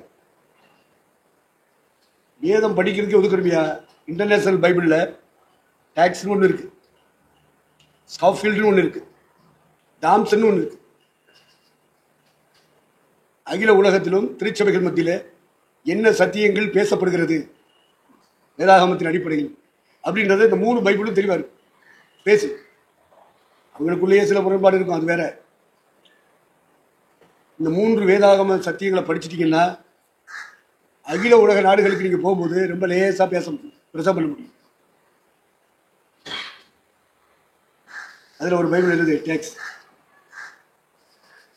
ஒரு பைபிள் பேரு, இன்னொரு பைபிள் பேரு, இன்னொரு பைபிள் பேரு. இது international Bible commentary. English Bible வேற, அது வரிசையா வரும். திண்டுக்கல்ல இருந்து ஆரம்பிச்சு, திண்டுக்கல்ல வேற என்ன அந்த ஆசிரியர் டிண்டல், முதல் ஆசிரியர். ஆங்கிலத்தில் மொழிபெயர்த்தது லத்தீன்ல இருந்து ஜெர்மன், ஜெர்மன்ல இருந்து இங்கிலீஷ். அதுல இங்கிலீஷ்ல டிரான்ஸ்லேட் பண்ணும்போது முதல் பைபிள் வந்து என்னது டிண்டல். அப்படியே போய் போய் போய் ஒவ்வொருத்தரும் போய் வரும்போது தான் இவன் வந்தான், KJV, கிங் ஜேம்ஸ் விஷன் அப்படின்னு ஒரு பைபிள் போட்டாங்க. அதுக்கப்புறம் ஒன்றா தொடர்ந்து போட்டாங்க இங்கிலீஷ்காரங்க. முதல்ல எழுதும்போது எபிரேய பாஷையில் எழுதினாங்க, அதை அப்படியே டிரான்ஸ்லேட் பண்ணாங்க. யாரு? அலெக்சாண்டருடைய தளபதிகளில் ஒரு 4 பேர்ல 2 பேர். எகிப்தை தலைமையாக கொண்டவர், சிரியாவை தலைமையாக கொண்டவர். இந்த எகிப்தை தலைமையாக கொண்டவன் இஸ்ரேல் தேசத்துக்கு வந்து, அவனுக்கு கீழே இருக்கு இஸ்ரேல் தேசம், கப்பம் கட்டிட்டு இருக்காங்க. அதுல ஒரு 70 பேரை செலக்ட் பண்ணாங்க. வேதபாரகர்கள், பரிசேயர்கள், இந்த மாதிரி ஆட்கள் ஒரு 70 பேர். அந்த 70 பேரை வச்சு அவ்வளவு பேருக்கு சம்பளம் கொடுத்து இதை அப்படியே கிரேக்க பாஷையில மாத்து. முத எழுதுனது மொழி என்ன லாங்குவேஜ்? எபிரேயு. அதை அப்படியே கிரேக்கத்துக்கு மாத்த சொன்னாங்க. புரிஞ்சுக்கிறோம் நீங்க. அகில உலக நாடுகளையும் ஆளுகை செய்யறான். மாசிடோனியால பிறந்து வளர்ந்த மகா அலெக்சாண்டருடைய கொள்கை அது. அவனுக்கு கீழே 4 தளபதிகள், அது தானியல்ல எழுதியிருக்கு, 4 கொம்புகள் அப்படின்னு எழுதியிருக்கும். அதுல 4 பேர் ஒருத்தருக்கு ஒருத்தர் சண்டை போட்டு 2 பேர் ஸ்டாண்டர்டானாங்க. 2 பேரு ஸ்டாண்டர்டான. அந்த 2 பேரு, ஒருத்தர் எகிப்தை தலைமையாக கொண்டு ஆட்சி செய்தான், இன்னொருத்தர் சிரியாவை தலைமையாக கொண்டு ஆட்சி செய்தான். அப்படி இருக்கும்போது இவங்க 2 பேருமே இஸ்ரேல் தேசத்தை என்ன செய்வாங்க? நடுவில் இஸ்ரேல் தேசம் மாட்டிக்கிடுச்சு, சிரியாவுக்கும் எகிப்துக்கும் நடுவில் மாட்டிக்கிடுச்சு. அதனால இவன் ராணுவத்தை பலப்படுத்தி வரும்போது அவனை போய் அடிப்பான், யார? சிரியாக்காரன். அப்புறம் சிரியா ராணுவம் பலப்பட்டு வரும்போது எகிப்தை போய் அடிப்பான். நடுவில் இருக்குதுன்னா இது உப்புக்கு சப்பானியாக ஆக்கிவிட்டாங்க. கபடி பார்த்துருக்கீங்களா? கபடி தெரியுமா? விளையாண்டுருக்கீங்களா? அதில் கோடு போடுவாங்க, நடுவில் ஒரு கோடு போடுவேன், அதுக்கு பேர் உப்பு கோடும்பேன். என்ன கோடு? அப்போ நம்மளாம் பெரிய பசங்க விளையாண்டுட்டு இருக்கும்போது வீட்டில் இருக்க சின்ன பசங்கள்லாம் அழுதுட்டு இருப்பாங்க, எண்ணெயை சேர்த்துக்க எண்ணெயை சேர்த்துக்க. அவங்க அம்மா மாதிரி அப்படி வந்து உட்காந்துக்கிட்டு அதுக்கு ஏன் புள்ளைய சேர்த்தா என்ன இவனுங்க வேற. இதனால நாங்கள் என்ன பண்ணுறது தெரியுமா, சரி உட்காரு வரிசையாக இவங்களை உட்கார வச்சிரு. இந்த பயிலில் அம்மா மாதிரியும் சேர்த்து பண்ணணும், இவங்க வேற குழப்பம் பண்ணிட்டு குறுக்க ஓடுவாங்க, இவங்களை அப்புறம் உட்கார வைக்கணும். அதனால நடுவில் உப்பு கொட்டில் நாங்கள் உட்கார வச்சுட்டு அந்த பார்ட்டி எங்களை எதிர்த்து வருவான்ல, கபாடி கபாடி கபடி கபடி கபடி கபடின்னு வருவான். வரும்போது உப்பு கொட்டில் அப்படி தொட்டுட்டு வரணும்ல, இவங்க உட்காந்துருப்பாங்க, இவங்க தலையில் அடிச்சுட்டு வருவாங்க கபடி கபடி கபடி கபடி. அப்புறம் இவன் திரும்பி போயிடுவான், அடிச்சுட்டு தான் போவான். மறுபடியும் இவங்க போவாங்க, இவங்களும் தலையில் தட்டிட்டு இது மாதிரி இஸ்ரேல் நாடு மாட்டிக்கிடுச்சுப்பா சிரியாவுக்கு எகிப்துக்கு நடுவில். இவன் விசுரவை கொண்டு அவனை அடிக்க போகும்போது இவன் தலையில் அடிச்சு போடுவான். வரும்போது அங்கேயும் அடிச்சுட்டு வர்றது, இங்கேயும் ஏதாவது கிடைக்கும்னா இஸ்ரேல் நாட்டில் கொள்ளை அடிச்சுட்டு போடுவாங்க. இப்படியே ஓட்டாட்டி ஆக்கிவிட்டாங்களா ஒரு காலத்தில். அப்படிப்பட்ட ஆட்சியின் காலத்தில் அகில உலக நாடுகள் எல்லாம் கிரேக்க மொழி பேச வேண்டும். அப்போ இவங்க என்ன பண்ணிட்டாங்க, மொழியை உலகம் முழுவதும் பேச வைக்கணும். எல்லா நாட்டையும் அடிச்சு உடைச்சு பேச வச்சுட்டாங்க. அப்போ 70 பேரை செலக்ட் பண்ணலாம். எகிப்தில் இருக்கிற அரசன் இஸ்ரேல் தேசத்தில் வந்து வேத பண்டிதர்கள், வேதத்தை பாராயணம் பண்ணுகிறவர்கள், அவர்களுக்கு பேர் தான் வேத பாரகர்கள். அவங்க தான் தோல் சுருளில் பைபிளை எழுதுவாங்க. எழுதும் போது பயபக்தியோடு எழுதுவான். கர்த்தர்னு எந்த இடத்துல எல்லாம் வருதோ பைபிள் எழுதும்போது உடனே மை எழுதிட்டு இருக்கிற பேனாவை கழுவிட்டு மறுபடியும் ஒரு மையை தொட்டு தான் எழுதுவான், கர்த்தர் அப்படின்னு எழுதுவான். அவ்வளோ பயபக்தி எழுதினாங்க அந்த காலத்தில். இப்போ நமக்கு பயமும் இல்லை, என்ன இல்லை, உண்மை தானே முடிக்கிறாப்ப. இப்போ தான் அவனுக்கு புரியுது, இவ்வளோ நேரம் மயக்கத்திலே இருந்த. வேதாகமத்தை படிப்பதற்குரிய ஒழுங்குகளை சொல்லிட்டு வாரேன். அதில் ஆண்டவர் இயேசு சொன்னார், உங்களோடு 3 வருஷம் இருந்தேன், பைபிளை படித்து சொல்லி கொடுத்தேன். அதில் என் வாழ்க்கையில் என்னென்ன வசனம் நிறைவேறணுங்கிறத உங்களோடு இருந்தபோது சொல்லிக் கொண்டு வந்த விசேஷங்கள் இவைகளே. என்னை குறித்து மோசே ஆகமங்களிலும் தீர்க்கதரிசன ஆகமங்களிலும் சங்கீதங்களிலும் எங்கெங்க எழுதியிருக்குன்னு வசன ஆதாரங்களோட போதிச்சிடடா. எங்கடா அப்படின்னா ஐயா சீவனையா சொன்ன மாதிரி பிடிச்சி இழுக்குது. அந்த லூக்கா 24:45 வாசிங்க. 44 தானே வாசிய, 44 வாசிங்க.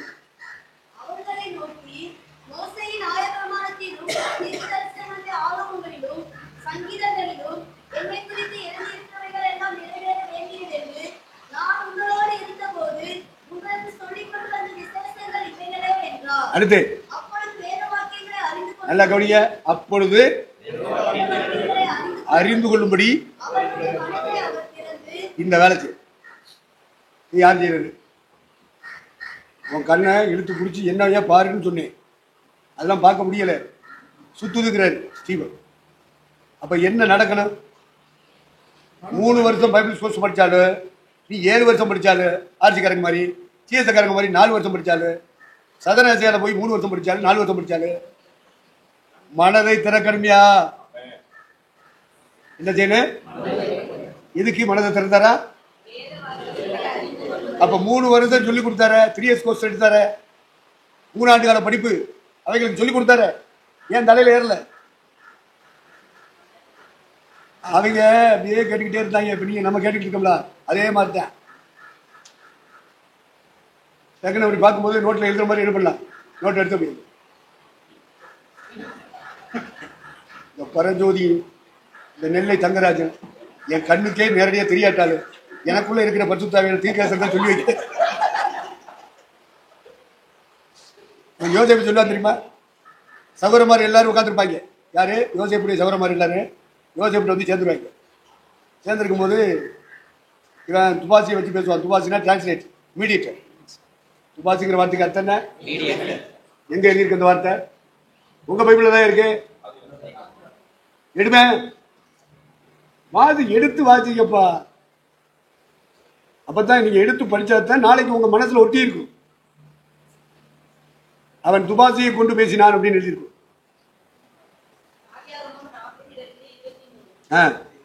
இரு ஆதியாகமம் 42:20 படிச்சிட்டீங்களா? அப்படி ஒரு வார்த்தை இருக்குன்னா தெரிஞ்சுக்கிறீங்கப்பா. நீங்க வச்சிருக்க பைபிள்ல தான் இருக்கு. இப்ப வாசி.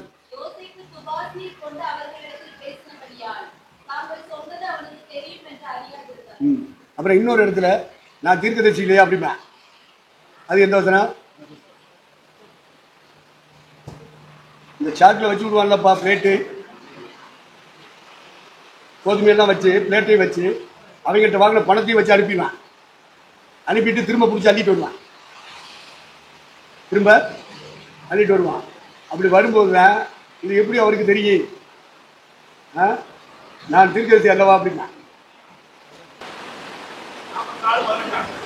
44:15 அப்பா எல்லாரும் விளையாடுங்க. இந்த வசனத்திற்கு 44:15.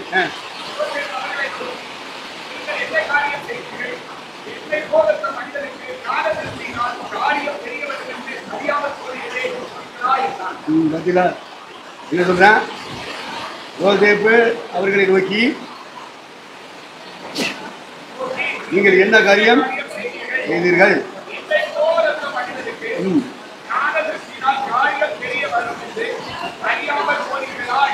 அவருக்கு ஞான திருஷ்டி இருக்கா? இருக்கா? இப்ப சொல்றான்ல, எந்த அடிப்படையில் சொல்றா ஞான திருஷ்டி இருக்குன்னு? ஞான திருஷ்டிலாம் கிடையாது, சும்மா அடிச்சு விடுறத.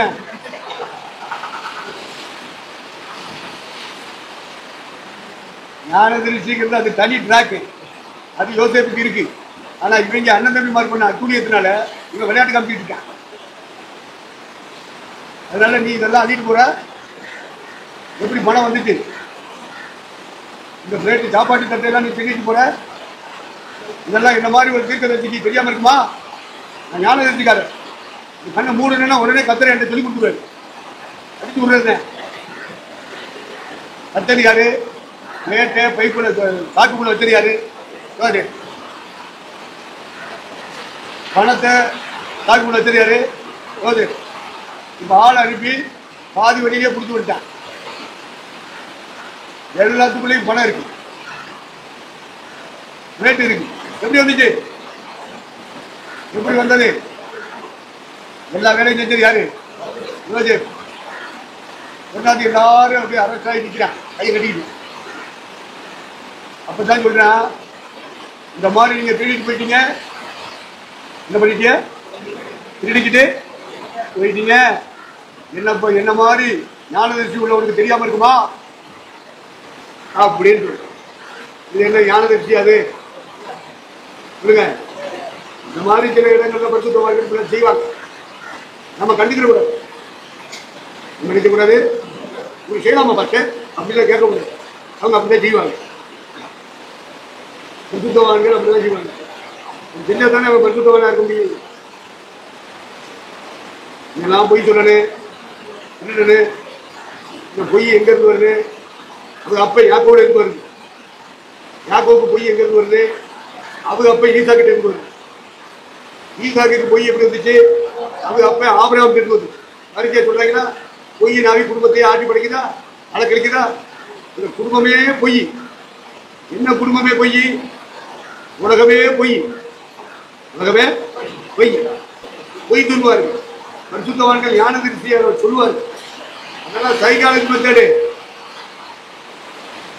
It is not vision. It is psychology method. பார்த்த உடனே அப்படியே சொல்லிடலாம். அப்படி ஒரு பாடம் இருக்கு மெடிக்கல்ல. எனக்கு வேலையை கேட்டா தெரியும். மெடிக்கல்ல ஒரு பிரிவு பாடம் சைக்காலஜி மெத்தட். இது ஒரு 2 நிமிஷம் வர்றாலும் உங்களை சந்திக்கிறாலும் அப்படி 2 நிமிஷம் நீங்க பாருங்க, சொல்லிடுவேன். நீங்க கேட்கிற ஒவ்வொரு கொஸ்டினுக்கு ஆன்சர் பண்ணிட்டே இருக்கும். புக்ல வந்துட்டே இருக்கு. மழை கொட்டுன்னு கொட்டுது. உங்க தலையில என் தலையில கொட்டினா எப்படி இருக்கு? கடுமை முடிக்கும், சளி பிடிக்கும், இருமல் வரும், தலைவலி வரும், காய்ச்சல் வரும். இதெல்லாம் ஒன்றும் உங்களுக்கு வரக்கூடாது. இதுக்கு மேலே கூடார போட்டுருக்கு. அப்படி கூடார போடும்போது மழை வந்தாலும் வெயில் வந்தாலும் உள்ள வரக்கூடாது அப்படி போடுறான்னு சொன்னா லவுடி பார்த்துக்கிறாங்க. இப்ப எவ்வளவு பெரிய பாதுகாப்பு நமக்கு. அவரை ரவுடி பார்த்து அப்புறம் அவர் ரவுடியா இறங்கிட்டாரு வச்சு நீ இந்த பூமியில இருக்க மாட்ட. அவர் கிருபையாய் நம்மளை நடத்துறாரு. அவர் கிருபை பெற்ற மாத்திரம். பார்த்தீங்களா? அவ்வளவு சத்தம் போட்டு அப்படி கெட்ட பேர் வாங்கி இந்த கூடாரத்தை போட்டு நம்ம மேல துளி விழுகுதா? மழை துளி விழுகுதா? பாத்தியா? அவ்வளவு கெட்ட பேர் வாங்கி அவங்களோட போராடி இவ்வளவு போட்டு, ஆனாலும் துளி துளி எத்தனை விழுகுது? மழை அவ்வளவு மேல விழுகுது இல்லை? அதான் கிருபை. அதனால இப்படி உழைச்சி இந்த வேலையெல்லாம் பார்த்தவங்க வாழ்க வளமுடன் சொல்லி, சகோதரனே உன் ஆத்மா வாழ்கிறது கூட எல்லாவற்றையும் வாழ்ந்து சுகமாக இருந்து வாழ்த்துட்டு போகடா. ரவுடி பாட்டுன்னு சொல்லாதீங்கடா. ஆமா, வாழ்த்துக்கள், நீங்கள் வாழ்த்து பெறுவீர்கள். மனுஷர் உங்களுக்கு எவைகளை செய்ய வேண்டும் என்று விரும்புகிறீர்களோ நீங்கள் அவர்களுக்கு செய்யுங்கள். என்ன ஐயா ஒரு மாதிரி தூக்குறாருன்னு பாக்குறீங்களா? எவ்வளவு தூக்குறோமோ அவ்வளவு கீழே போட்டுருவோம். ஏன்னா என்னைய பத்தி எங்க ஐயாட்ட போய் ஒரு வாத்தியார் தலைமாசிரியர், தொடக்கப்பள்ளி தலைமாசிரியர் எங்க ஐயாட்ட போய், நான் எங்க ஐயாவுக்கு கீழே நான் இருக்கேன்றது அவருக்கு தெரியாது. நம்ம ஏதோ தனியா ஊழியம் செய்யறோம் அப்படின்னு சொல்லிட்டு அவர் எடுத்திருக்காரு. தற்செயலா எங்க ஐயாவை சந்திக்கிறேன். ஐயாவை சந்திக்கும் போது ஐயாட்ட சொல்லிக்காரு, ஐயா எங்க பாஸ்டர் அன்பரசன் இருக்காரு, ஏயெல்லாம் நடுங்குமியா, சாஸ்லாம் ஓடுமியா, இங்கிலீஷ் கட்டெல்லாம் உடச்சி எரிஞ்சிருவாருயா, எங்க ஐயா கை வச்சு ஜோபனா வியாதியில குணமாகுங்க அப்படின்னு படிப்படியா சொல்லிருக்காங்க. யார்கிட்ட? அவர் தான் குமாரதாசை உருவாக்குறவரு, ஆனந்தனை உருவாக்குறவரு, ரத்னத்தை உருவாக்கிறவரு, மோசைய, கிறிஸ்தவரு, போரூர் சாண்டராஜ், காரைக்குடி ராஜு, இவ்வளவு பெரிய உருவாக்குற சிங்கத்திட்ட போய் 50 ஆணையாக்கு பூனையாக்குன்னு சொல்லிட்டு அவர் அமைதியாக கேட்டு போயிட்டாங்க. நான் எங்கிட்ட சுற்றிட்டு வந்தேன், இங்க வா இங்க வா. ஆகா குரல் ஒரு மாதிரில இருக்கு, என்ன நடக்குதோ தெரியலையே, எதுனாதா வெற்றின்னு சொல்லிட்டு போயிருவோம். உங்கள்கிட்ட ஒரு வாத்தியம் வர்றானா அப்படின்னு. ஆமையா, அவர் ஒரு தலைமை ஆசிரியர் தொடக்கப்பள்ளிக்கு. அவர் மட்டும் இல்லை, அவர் மனைவி, அவர் பிள்ளைகள் எல்லாரும் ஒரு 5-6 பேர் வர்றாங்க அந்த குடும்பத்தில் இருந்து. அப்படியா? ரொம்ப தூங்குறான். ஏய் ரொம்ப தூங்குறான் பார்த்துக்க. எங்களுக்கு போடுவான்னு தெரியாது. டமார் உடஞ்சி ஒண்ணுமலா போயிடும், சட்டி உடஞ்ச மாதிரி ஒண்ணு. இது எனக்கு தேவையா? நான் பாட்டுக்கு என் ஊழியத்தை செஞ்சுட்டு இருக்கும்போது இவங்க எல்லாம் போடுறாங்க. யார் ஒன்று போட சொல்லுது? அது எங்க ஐயாட்ட போய் போடுறது? ரோட்ல போறவன்ட்ட சொன்னா கூட பிரயோஜனம் உண்டு. எங்க ஐயாட்ட போய் சொல்லாம ஐயா? அது எத்தனை பேரை பார்த்துட்டு உட்காந்துருக்கு. மரணத்தையே விழுங்கி ஏப்பம் போட்டு உட்காந்துருக்கு, பாதாளத்தை விழுங்கி ஏப்பம் போட்டு உட்காந்துருக்கு.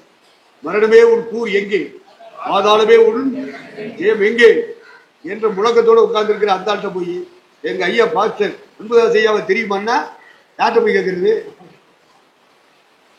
ஊற்றி உடஞ்சி போட்டு போயிடுவாரு.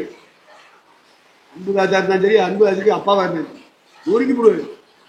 இதெல்லாம் கடந்து வந்த பாதை எத்தனை ஆண்டுகள் கத்தருக்காக வாழ்ந்திருக்கு, எத்தனை வருடங்கள் அதுகள் கடந்து வந்திருக்கு, எத்தனை பிரச்சனை, எத்தனை போராட்டம், எத்தனை அசுத்த ஆவிகள் போராடி போராடி போராடி வந்து உட்கார்ந்துருக்காரு. எங்க ஐயா அன்புதாசா தெரியுமான்னு கேட்டா இப்படி, உன்னையும் தெரியும் உங்க ஐயாவையும் தெரியும் சொல்லுவாரா இல்லையா? ஏதுவும் தெரியும், ஏதுவ பிரசவம் பண்ற பவுலையும் தெரியும்டா, நீ யாரா? அதோட இருக்கிற வேட்டியை பிடிக்க விட்டு ஆமா அம்மனமே போட்டாங்களா சட்டியோட பேய் விரட்டாங்களா? என்ன பேய் விரட்ட நீ? பேயெல்லாம் நடுங்குதியா? நடுங்கு. கடையத்தில் எங்க ஐயா சொன்ன வார்த்தை தீர்க்க தத்துவமா படிச்சிச்சு.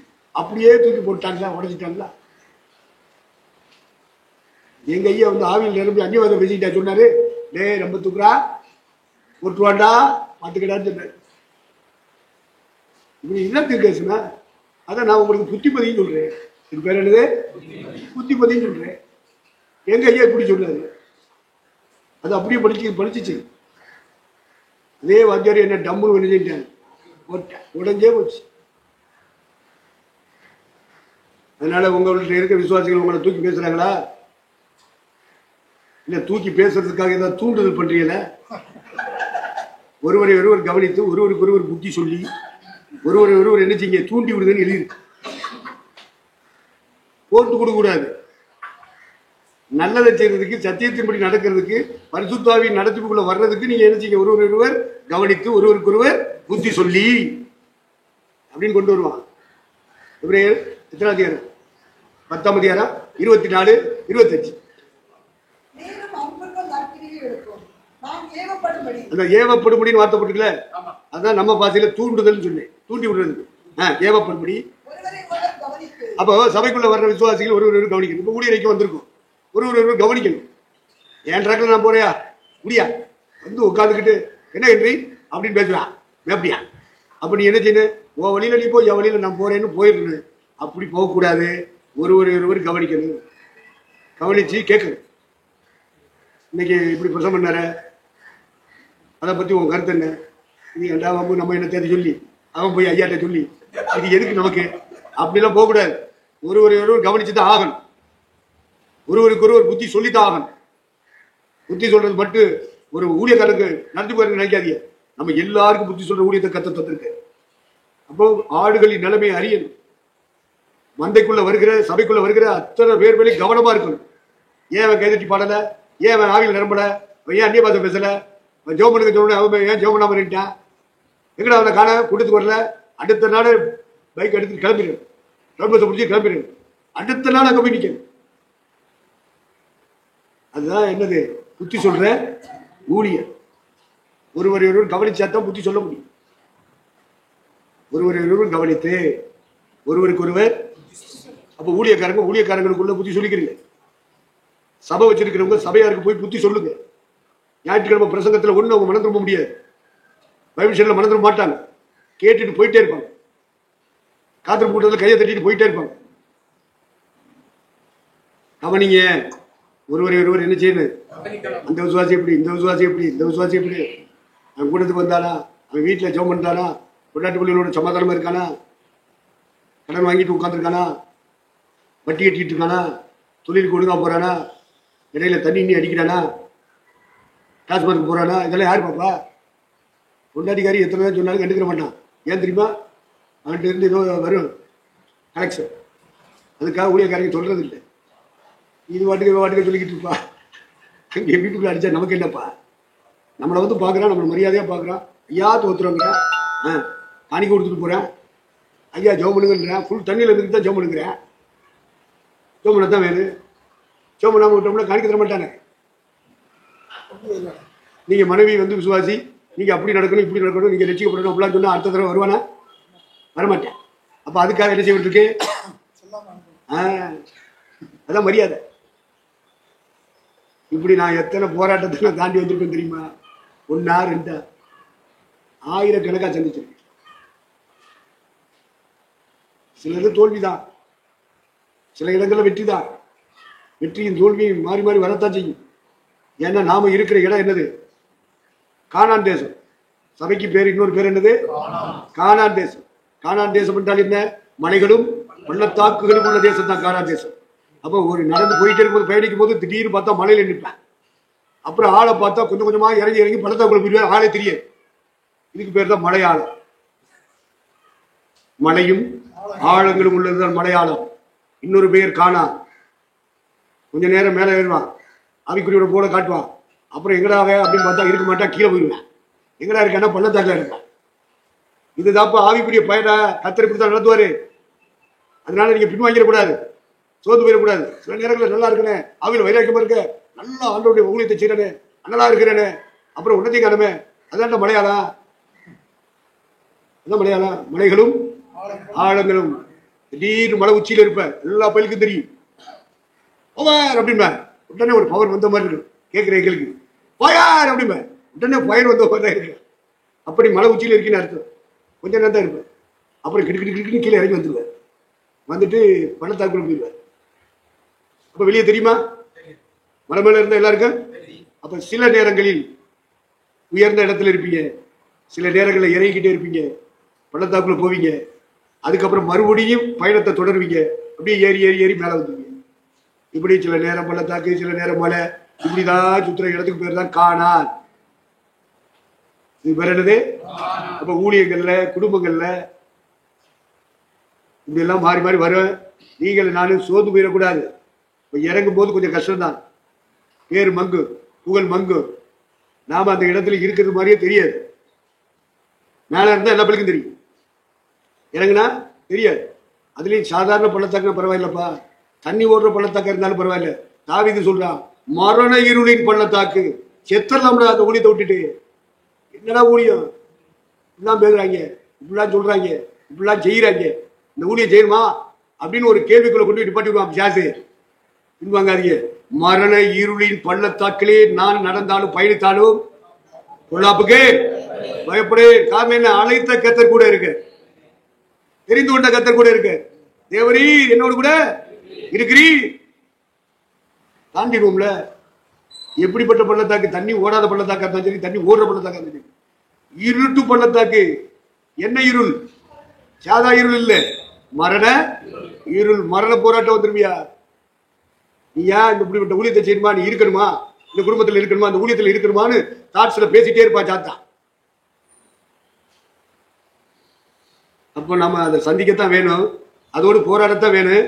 அந்த சிந்தனைகள் வரும்போது அந்த சிந்தனைகளை ஜெயிக்கிறோம் பத்தியா, அதான் தேவரீர் என்னோடு கூட இருக்கிறீர். அதனால உயர்ந்து நிற்கும் போது, அனலா இருக்கும் போது ஒரு குதிக்கிறது தான் எல்லாரும். ஏன்னா சுத்தி ஆளுங்க பார்த்துக்கிட்டு இருப்பாங்க, மேல நிற்போம். அப்புறம் அடுத்து கர்த்தர் கீழே நடத்துவாரே அப்படிங்கிற அறிவு இருக்கணும். அதனாலதான் பவுல் சொன்னா, வாழ்ந்திருக்கவும் தெரியும், தாழ்ந்திருக்கவும் தெரியும், என் நிலைமையிலும். அது ரொம்ப முக்கியம். பார்த்து மணி என்ன?